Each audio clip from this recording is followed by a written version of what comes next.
we're back. So I heard a rumor that James Gunn fixed Suicide Squad.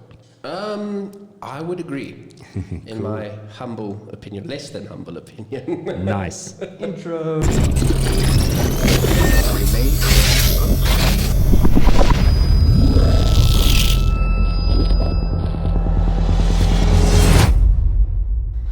Asylum Underground Part 2.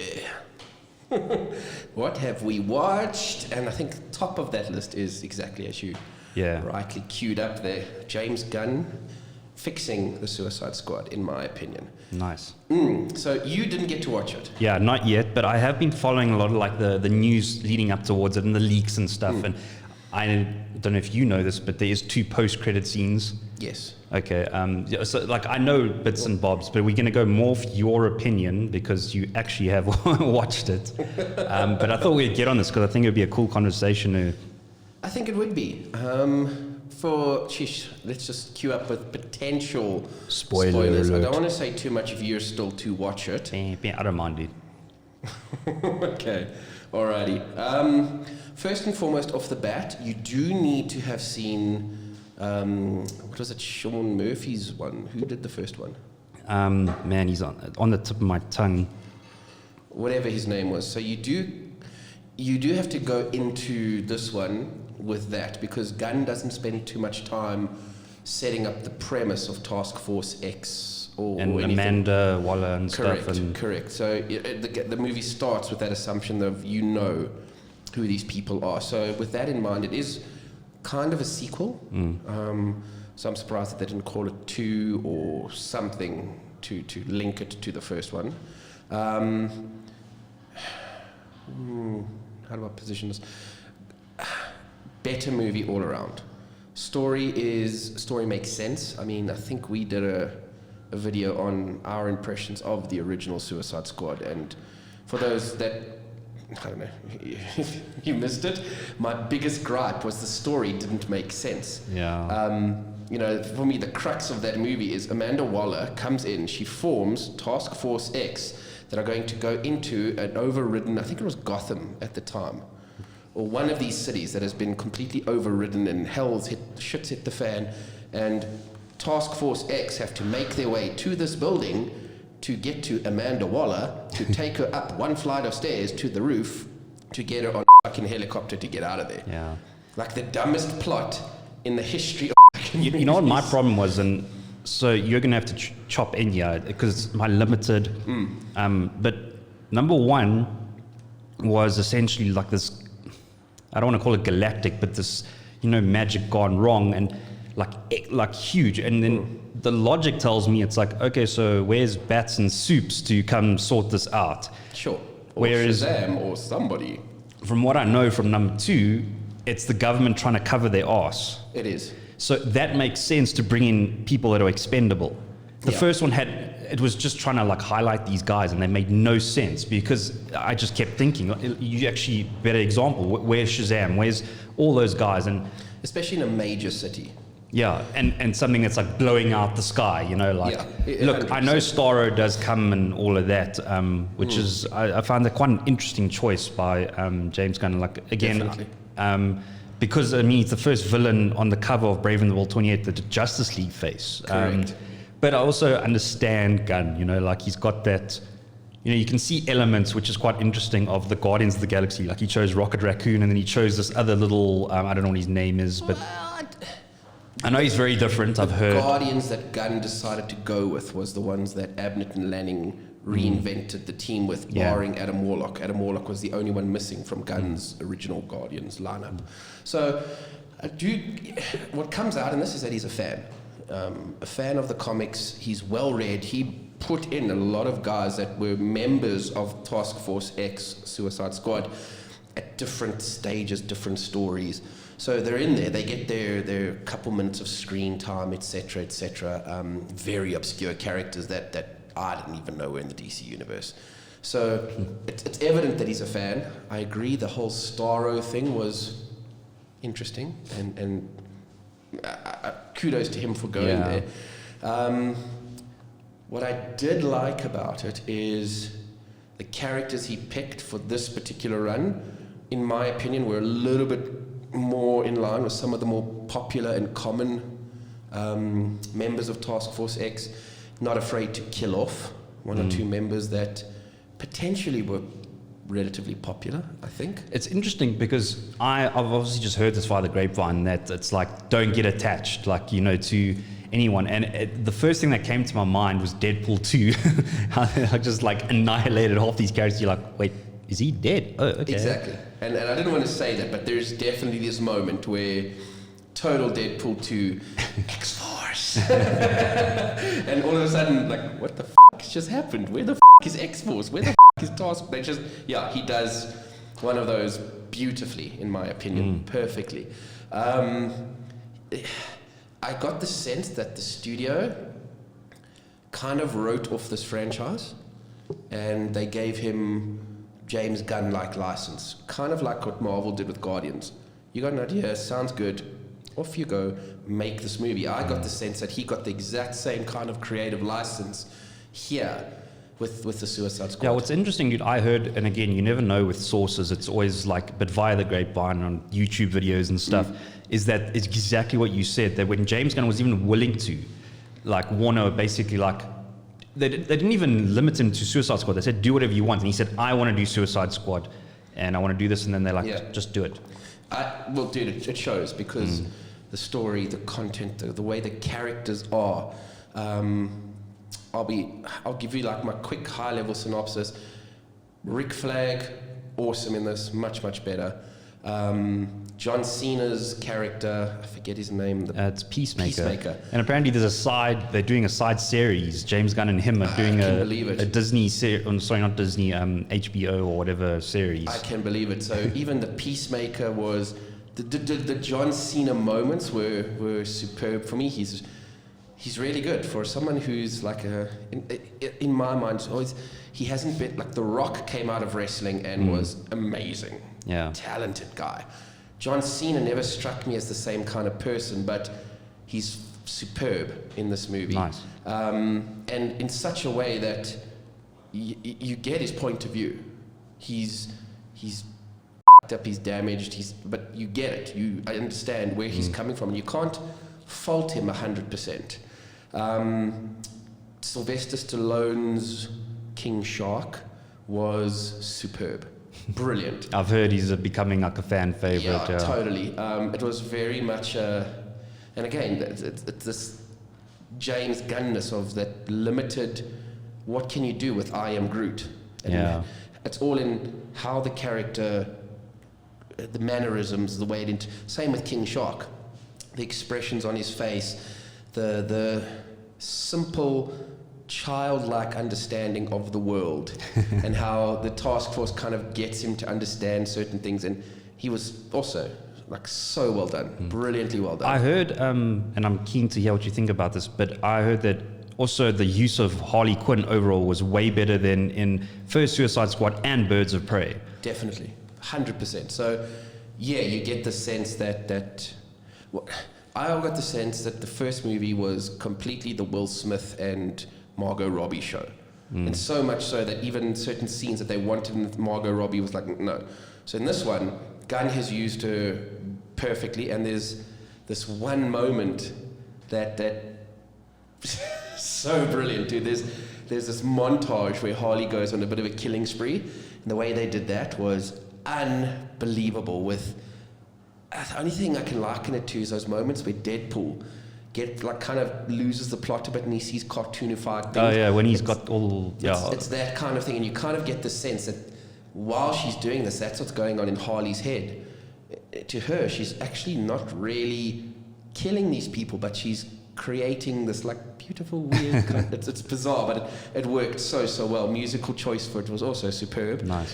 And there's this other scene where like it's going in this one direction, and literally like that it flips, and I was like, Jesus, Gunn. It was dark, like fucking dark flip. Okay. But the way he did it, it was perfect. You can definitely see he understands Harley Quinn, Joker Harley Quinn, and it's this Harley Quinn that's kind of like we've seen trying to get over this influence that the Joker had on her, this narcissistic oppression that she went through while she was with him. And it works superbly well, like unbelievably well. That's cool, because I heard that like it was a good, refreshing thing that they didn't lean on the fact that they needed the Joker for her. She stands by herself Completely, yeah. But with all those nuances, which is really cool to hear, like, yeah. I think like comic book fans could appreciate that at least. And I don't know how to position this. I enjoy Will Smith. I don't know if I enjoy Will Smith lately, his movies, but like Will Smith of old, I liked his movies and the way he was, Bad Boys, all of that stuff. I just felt Suicide Squad was wrong. It was almost like he was cast because they wanted a big name. Yeah. But he wasn't, it didn't fit in the Deadshot character. Idris Elba in this is unbelievable. And you see the depth. This guy's a proper actor. And watching him in Suicide Squad, for me, I was almost like, he was kind of wasted in the Marvel movies as Heimdall, because he never really got a moment to shine as Heimdall. And that was one thing that glaringly obvious for me now in the Suicide Squad movie, how good Idris Elba actually is. Just a few scenes I saw of him in the trailer, I was excited, and it was cool. They try to keep his character to the last minute, and like I know it's a blood sport now, which I mean it's a clear replacement of Deadshot in its own way, but Sure. I mean credit to Gunn for being able to go, okay, let me find a similar assassin character, and because apparently Will Smith didn't want to come back. Well, like I said, I got the sense that it was almost like a forced casting, and I got this impression that because he was Will Smith, he had a lot of influence potentially over the first movie and what happened. So, yeah, dude, I think a good replacement. Idris Elba was tight. So good. Really spot on. Yeah. And the more you say it, the more like I have these stupid flashbacks of the first one where it's like, it's like Will Smith is like, what, are we some kind of Suicide Squad? And it's like, it's like, come on, man. It's what's great in this one is there's a few moments where Elba goes, I'm not joining fucking Suicide Squad. And she's like, Task Force X. And he's like, call it whatever you want, Suicide Squad. So there's those plays on it. Yeah. And the way Elba does it is he's literally just calling this thing for what the fuck it is. And they refer to themselves as a Suicide Squad because they all know this is like a kind of like a one-way trip, and if you survive, just wait for the next round kind of thing. So it just, everything about it for me, much better overall. Any fans of the Guardians movies, you're going to see a lot of James Gunn's actors that he likes to work with. Okay. So Michael Rooker makes an appearance. He was Yondu. He makes an appearance, and a pretty cool appearance. James Gunn's brother, he's appeared in all the Guardians movies. For those that don't know, he was Yondu's like right-hand man's sidekick. I think his name's Billy Gunn. And he appears in this one as well. He has a little cameo scene in one of the prisons and stuff like that. Nice. So there's certain people. But there's also, it blows my mind that I've forgotten his name, but Firefly. Nathan Fillion. Yeah, and he's also in it, and his character looked quite funny. So I mean, that's just trailer footage. So and I stand to be correct because I'm not the biggest knowledgeable person on the Suicide Squad, but his character for me, he's got a unique name. I forget what it was called, DD or TDK or DT, something like that, and very reminiscent of a Legion character called Arm Fall Off Boy. Okay. And that was literally his power. His arms would fall off, but he'd have sentient control over his arms. Okay. So they could move and do things for him, like they could be in another room and he could still mentally control what the arms did. And this character has that power, which is quite funny to see. I just think it's also like, I have a bit of a gripe. I'm going to contradict myself now, but I just like that they use Nathan because he's carried through so many like relevant, like comic book orientated things and like fanboy things, like all the way back to Firefly and like just too much to name. But for me, he's still the best voice of the Green Lantern in the animated movies. But yes, exactly. So it's a nod to, again, it's just more thing that James Gunn kind of knows, like he's got a good understanding of who the people like and stuff. But having said that, there is some And the perfect example to me is like I recently saw a thing that they had Keanu Reeves as Ghost Rider, and they're like, "What do you think?" And everyone's like, "Whoa," losing their minds. And I'm like, but so here's my problem. Okay, if they want to do it, I'm sure Keanu will in his own way nail it. But it's like they're trying to take actors that already have a cool role, and because they acted it well, it's like, well, that's costumes, everything. It's like, no, give other people a chance to make something out of the character. Well, there's also this whole fanfare around Keanu Reeves coming in as Wolverine again, because of how good John Wick was. Like, he'd be an awesome badass for Wolverine. So you're proving Keanu Reeves is actually an excellent example. I'm glad I remembered that. And there's a few other people where they're like, oh, use Robert Downey Jr. for this, that. I'm like, no. Yeah. And it's like, stop reusing characters. Let them be that character and give someone else a chance to embody a character, you know, and like to fall in love with the character. So, in fact, right now, I'm glad you mentioned Robert Downey. There's a lot of heat on the internet because I think it was James Gunn who made a tweet that anybody could fill the shoes of RDJ in Iron Man, and the internet is losing their minds over that. And I was like, I get what Gunn's saying, but it's too soon. It's like you need to let that just. It's the same with Wolverine right now. Yeah. It's too soon. If you put someone in that role, instantaneously they're going to be hated. Yeah. Because there's just so much love and hold for that character. I mean, the perfect thing that illustrates this is look how long it took for them to get a new Superman that people like. It went through, firstly, you had Tom Wellis in Smallville that a lot of people were going, maybe he should ascend to take the mantle because he had 10 years on the show as the character. They didn't go with that, don't know why. And coincidentally, I don't know why they didn't make Michael Rosenbaum Lex, because he was Lex there and he's a good Lex. But anyway, and then they tried with Brandon Routh and he fitted the visual mold beautifully, but even then people just couldn't have him as Superman. And it took a while before suddenly someone was, okay, let's try this again, bravely. I think it was Zack Snyder. And he's like, I'm going to try this, and here's the Superman. And then it got like, okay, we're okay with this. We've accepted this guy is now the new Superman. But if you look at the timeline from Reeves, like passing away, passing up the mantle, to Henry Cavill, a lot of years. Yeah. So I get what Gunn is saying, but too soon, because I even saw something where they were thinking of they had these dudes are so good at Photoshop, and they Photoshopped Daniel Radcliffe out of all people, and they were like, wow, he would make an awesome Wolverine. And I was just like, unfortunately, he's just got the Harry Potter curse to me. Excuse the pun. Totally. I just wouldn't be able to take him seriously. Maybe, and I'd love for him to prove me wrong. I'm with you, and in fact, that's my concern with, and I'm interested to see the movie, but Tom Holland in Uncharted. It's because he's so firmly entrenched as the current Spider-Man, and he's so good as Parker Spider-Man. I think a lot of people are going to go into Uncharted with this expectation that he's going to be Spider-Man, quippy Spider-Man, those kinds of jokes that he cracks and all of those kinds of things, and it's a totally different character. So I'm hoping he convinces all of us that no, he can be more than just Peter Parker Spider-Man.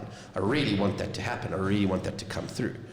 It's a tough one where it's a fine balancing act. I mean, a great example I like to use was Leonard Nimoy, who was Spock.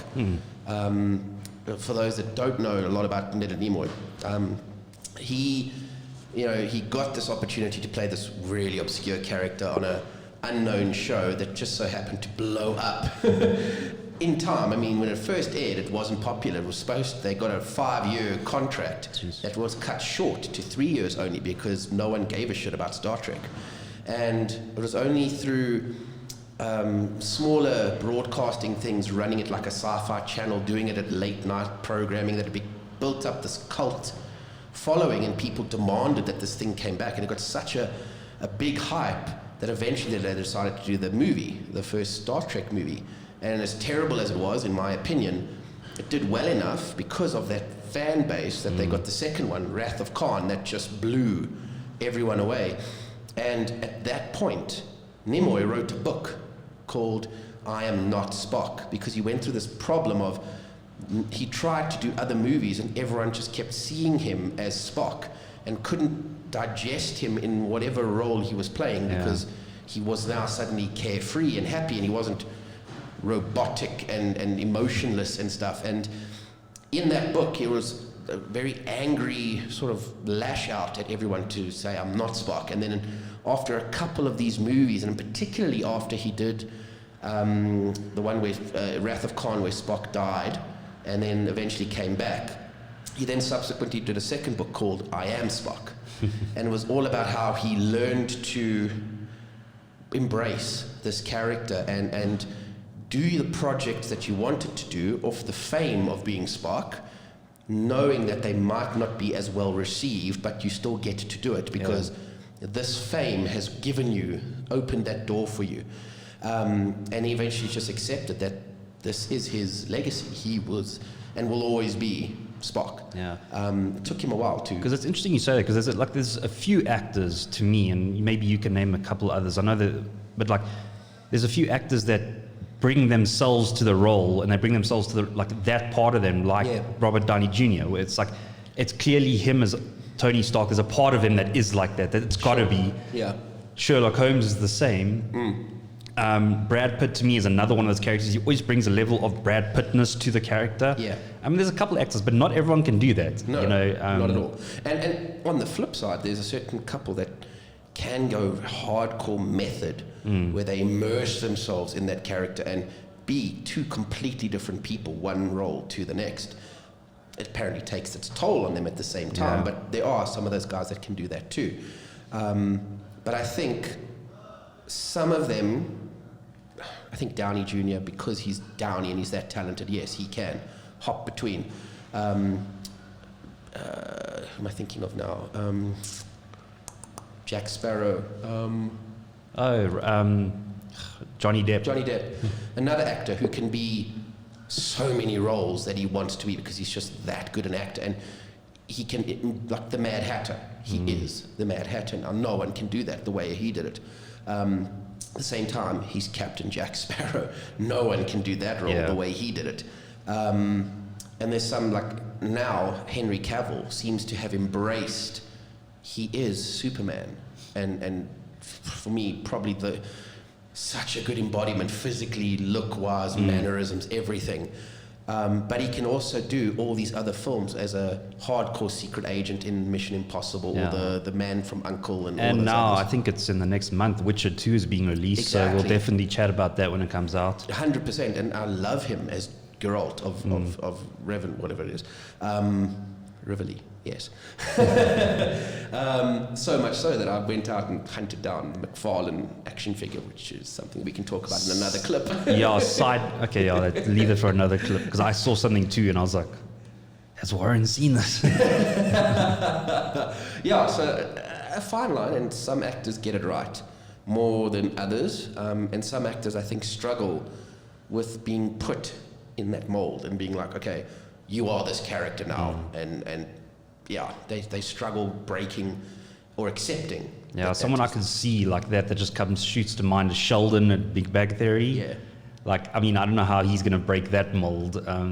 Well, it was interesting. I mean, he did the voice in that animated one, Home, and it's one of my all-time favorite animated movies because he's playing that kind of a character who very logical, very a certain way, and he's learning how to fit into an emotion human world, and that worked really, really well because everyone heard that voice and they instantly associated it with Sheldon.